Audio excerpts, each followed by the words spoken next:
NT1138 here, and yes, this is another Top 3 Tuesday. I apologize I didn't have one out last week, but I didn't want to rush through it and make it a terrible experience for the person that was going to be on last week. So, you know how it goes. Alright, these are the folks that did video responses last week.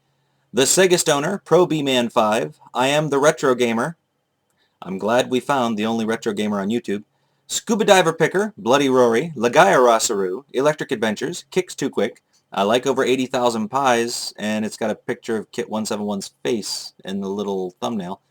Dumber Cool Stuff, Sega and More, I'm Stuck in a Bucket, I don't know why that makes me laugh. Gamer Emporium, Grub Gun, Mr. Dude 206, Weekend Gamer Guy 1. Alright, I've watched your videos before, and I still don't remember how to pronounce your name. Dekrediah, D-C-R-E-D-I-A-H. I apologize. Console Gamer 88, Mr. Norwegian Noob, Horzo, Playongo, Michael B. the Game Genie, Hooniverse Review, Wooden Gamer, Return to Mother Base, X GameStorm X or just GameStorm, the first member, and then the second member of GameStorm did a video response as well, so 2 from GameStorm. Wilgram13, Hypnos Project HQ, and Retro Gamer Mickey. Now, I appreciate that all of you did video responses. I appreciate all the people that leave comments. Again, like I said, I don't always get back to them right away, but I do read them immediately, usually when I'm working during the day. I just can't respond to them from my phone for whatever reason. YouTube has made some changes, and it doesn't want to work now. So, I don't know why that is. All right, let's see here. This week, we have our first female doing Top 3 Tuesday, and it's... I don't know why. I've just never had a girl on here. Actually, the lady that I'm having do this week, she's not a girl, she's a lady. She was supposed to be in my first round of Top 3 Tuesday videos, and I can't remember if I forgot to send her a request or if I did and she didn't get back to me for whatever reason. There were a lot of people that didn't get back to me in that first round. There's a lot of people that haven't gotten back to me in the second round, so I don't know what's going on. But in any case, I'm not just putting her on here because she's a girl, because she is not your typical gamer girl on YouTube. You know, she doesn't go flashing her, using her feminine wiles to get views. She is an actual intelligent gamer with something to say. kristioconnell311 is who I'm talking about. I can't remember if I just said her name or not, but we'll say it again. kristioconnell311. I subscribed to her months and months and months ago, and what made me actually want to subscribe to her is her early videos. There were, of course, gaming-related videos, and then there were non-gaming-related videos. A couple of them are no longer on there, but I'll just say she shoots an alien baby. She shoots other guns for other reasons. Actually, her very first video on YouTube was the first video I watched, because I always, when I check out a channel, go to the very first few videos, and then I'll work my way up, and I'll watch anything that catches my interest. And I will admit that I ended up watching all of her early videos, but the very first video, there's just something about it. It was so well put together. The music fit it so perfectly. I subscribed to her as soon as the video was over. And then I discovered that she did retro gaming related videos. So, I don't know. Check her out. I'm sure you'll like her. In any case, here is her question. So, I was wondering, what are your top 3 most frustrating levels in a game? Personally, for me, if I start off sucking at a game, that doesn't really bother me much, because obviously it just means that I'm not good at it. What really gets me frustrated is when I have this illusion that I'm actually good at a game, and then all of a sudden the rug gets pulled out from under me, the game punches me in the face, and I realize that I'm not as good as I thought I was. Coming at number 3 on my list is Tomb Raider, Level 8, The Cistern. To put it plain and simply, I just got totally lost in this level. I had gone around, located all the different levers, raised and dropped the water level, been to each area multiple times over and over and over again, and I could not find the final key I needed to unlock one of the doors. I was getting so frustrated that I actually started to convince myself that there might be a game flaw, and that is why I could not locate the final key. But no, admittedly, I am not very good with directions in a game. Even if I have a map, I get lost very easy. So that was just too much of a maze-ish level for me, I guess. Number 2, Zombies Ate My Neighbors, level 48. That stupid arachnid. Now granted, this is a final boss, so it's supposed to be difficult, but this is totally ridiculous. First of all, you fight this boss in a huge room. So you're running all over the place, chasing this thing down that moves 10 times faster than you do. It just darts all over the room. You're trying to get just the right angle to shoot at it with whatever weapons you have by the time you get there. And no matter how many times you hit this thing, it feels like it's never going to die. I would get to the point where I was questioning whether or not what I was doing was harming the spider at all. I would start to convince myself that I must be doing something wrong and it's not getting hurt because I would hit it that many times. And if that's not bad enough, it also lays down these little spider webs. And in this huge room, you think it would just be sporadic? No. It covers the floor in these damn things, and the only way you can get rid of them is by this lawnmower thing that I don't know if it sucks them up, breaks them up, whatever it does. But while you're doing this, you're going to get hit. It is inevitable. But you have to do it, or else you're just going to be stuck in one spot, just getting annihilated as this thing just pummels you to death. Once you finally kill the spider, it turns into the huge floating head of Dr. Tongue, who also takes a bazillion hits to kill. So horrible. Number 1 might not be a surprise to some of you. Mr. Bones, level 15, the Icy Lake.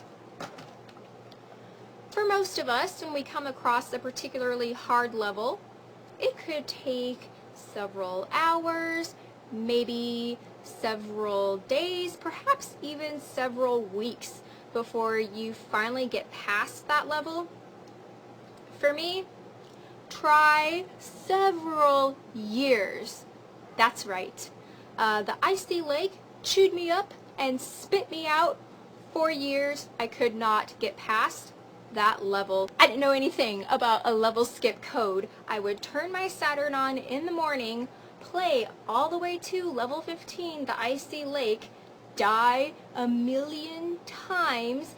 The sun would start to set, it would be time to go to bed, so I would just turn my television off, leave my console on, wake up in the morning, die a million more times, finally reach the pinnacle of frustration, after which I would turn my Saturn off, only to later on down the line continue the same sad, torturous process. So there you have it. Those are my top 3 most frustrating levels in a game. So now I'm going to go punch something, and then I would like to hear what yours are. Alright, the most frustrating video game levels, or the hardest video game levels. I can do that. And there were actually a couple that sprang to mind fairly quickly, and that's mainly because I picked them up recently, so I've been playing them. Number 3, though, is one that came to mind fairly quickly as well, and it's one that a lot of you will be familiar with. And it is in Super Mario Brothers. Now this one's going to fall in lines of frustrating because it wasn't particularly hard when you were able to figure out how it worked. Can any of you guess what it is? Level 7-4. It's the final level of Level 7. I guess it would be World 7, Level 4. It was the final level of World 7, and it's the one where you have to run through the castle in a particular order. I didn't realize you had to run through in a particular order, and you run through it like 50 times, and you start thinking, I'm missing something. There has to be... So then you go through it slowly, and you check every little stinky nook and cranny. And for you younger kids that say, oh, that's easy, it's just a pattern. Well, you know what? We didn't have the internet back then that we could actually go and look this stuff up. We had to figure it out for ourselves. So you had to go through trial and error. How do you figure out what pattern you go through? You don't. Eventually, some kid gets Nintendo Power, reads it in there, and then you happen to hear it through the grapevine 6 months after you started playing the stupid game. That's how you figured it out. Or you got lucky. One of the two. I was not a lucky one, and eventually I just ended up giving up and not playing it again until somebody told me how to beat it. That's how I beat it. Number 2 for me is Battletoads, but not the NES version. Actually, the Genesis version, and that's because this is the one that I have bought recently and I've been playing through, and also because the music is awful. Yes, the music on the Sega Genesis version of Battletoads is terrible compared to the music on the NES version. And I'm a Genesis fanboy. And the fact that the music is bad really does make it worse because you can't stand listening to it anymore. It grates on your nerves while you're getting the crap kicked out of you on level 3, which is the level that I absolutely hate. All right, this is the level where you're on the hover bike and you're racing through the underground level or the tunnel or whatever it is, and you have to jump over these sections. But what makes it difficult is you have these walls that appear, and it doesn't start out hard because it telegraphs whether they're going to be left or right, or actually up or down rather, and you have a second to move up or down to get away from them. But it just gets faster and faster and more difficult. And then they throw in different obstacles. They'll have obstacles where there's a wall that goes across the whole thing, you have to jump over it. Then you got to duck under a wall. Then there's a ramp that you have to jump over the open section. And then the ramps are suddenly hovering, and you got to jump up to hit the ramps. And the ramps are right in the middle, so you're dodging everything up, down, up, down, up, down, and then suddenly the ramp's in the middle, and you only got a second to decide to get into the middle to hit the ramp. And like I said, it just gets faster and faster and more difficult, and your reflexes have to be perfect, because if you're off by just a little bit, you're screwed. If you blink your eyes for a second, you're totally screwed. It's an extremely frustrating level, and it just gets more and more difficult, and it takes multiple playthroughs and lots of memorization, and basically you just have to eventually gain the muscle memory that will allow you to get through it. And oh yeah, did I say the music in this sucks? So the whole time you're just on edge because of that. Okay, number one for me is another Sega Genesis game that I recently picked up and have been playing through.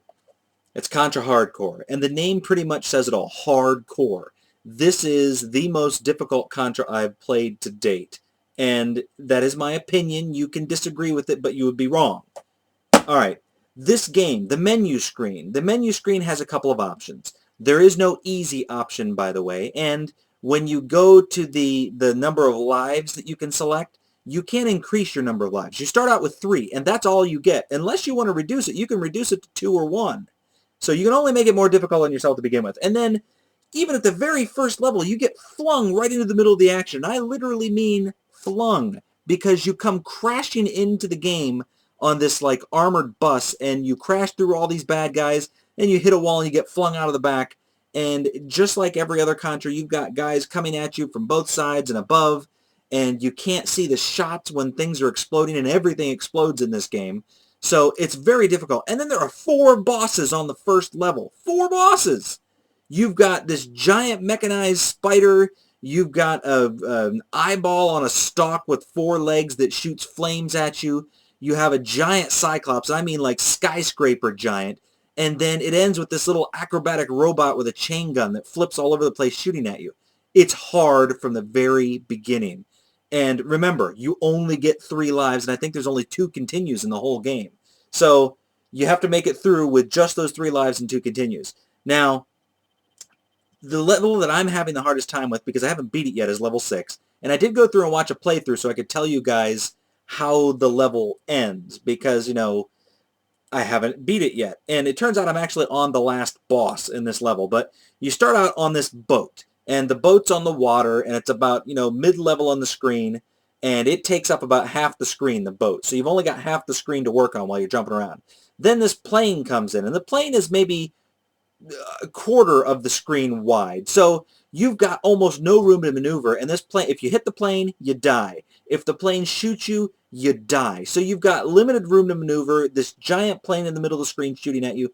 It's hard. And then you progress from that onto this like squid-like creature. I don't know how to describe it. It's like this mechanical squid, and it's under the boat. And it's hard to shoot at because you got to shoot down at it, and you're constantly maneuvering to keep from getting hit by it because it has this tail that flips up out of the water, and it moves in these random patterns. Extremely difficult. And then from that, you get onto this hoverboard. And then there's this thing, I don't even know what to call it, but it jumps out of the water, and it's got this tail with a point that comes out, and it jumps in all these random patterns. You know, usually with a boss, even a mid-level boss, there's some sort of pattern that you can watch to figure out what it's going to do. There's not with this. It's constantly changing patterns. You have no idea. You just literally have to watch it and react to what you see it do. There's no memorization to it that I've been able to figure out yet. And then the last boss on this level, which is the one that I haven't gotten past yet, is this. It starts out as like these 3 separate things, and there's a triangle, and it pulls itself together, and it becomes a robot. And the robot is running along this highway, and you're shooting at it, and it's moving in random patterns and flinging, and it's got like these drills for arms. And I don't know how many times it changes because I really didn't pay attention in the playthrough, but it keeps changing shape. Like the parts disassemble and then reassemble as a different thing. And each different robot shape has several different patterns, and I can't beat it, at least not yet. I keep dying. So you have to get all the way to that point, and then you got to beat this next to impossible robot. I don't know. It is the hardest level I've been on, and I did end up rage quitting here like a week ago, and I haven't played it again since then. So Contra Hardcore is going to be my number one because it's the most recent one I can remember making me rage quit the game. So Contra Hardcore, number one. What's yours? Now, check out Christy O'Connell 311 because she really does kick butt. You heard about all the nice things I said at the very beginning, so go check her out. Maybe you like her, maybe you don't, but at least check her out for me. Thank you very much. Okay, it's like 3 o'clock in the morning. I just finished editing this video, and I realized I made a mistake when I was rambling on at 2 o'clock in the morning. I didn't mean 2 continues on Contra Hardcore. I meant to say 5. But I tell you what, it feels like 2 when you're playing it. So for all you nitpickers out there that like to point out whenever somebody makes a mistake when they're recording a video, I meant to say 5. So please don't kill me with comments.